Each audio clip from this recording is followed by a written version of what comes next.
नमो नमः.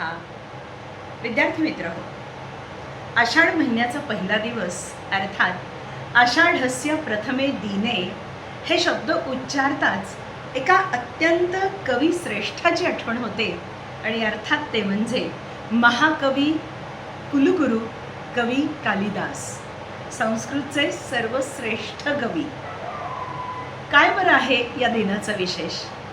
तर आषाढ महिन्याच्या पहिल्या दिवशी आकाशामधील ढगांना पाहून उपमा कालिदासस्य या नियमाला अनुसरून कालिदासानं जी अद्भुत अशी रचना केली ते म्हणजे गीतिकाव्य लिरिक्स मेघदूतम.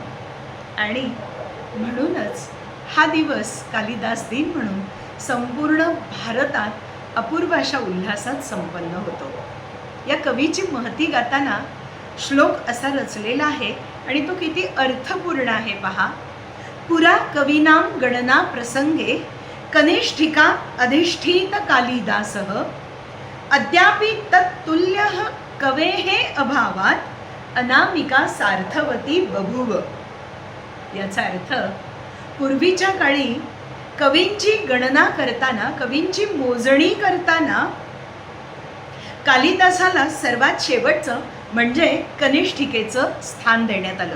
कनिष्ठिकेवर त्याला विराजमान करण्यात आलं आणि म्हणून आजवर त्याच्या तुलनेचा कवी झालाच नाही. म्हणून त्या कनिष्ठिके शेजारचं बोट अर्थात अनामिका हे योग्य नाव धारण करणारं झालं. अनामिका, ज्याला काही नावच नाही आहे, वन अँड ओनली, त्याच्यानंतर कोणी झाला नाही असा कालिदास.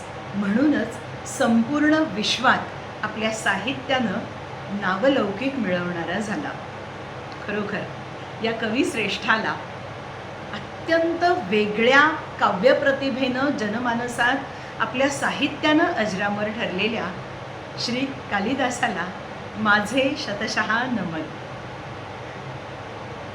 शुभम भवतु.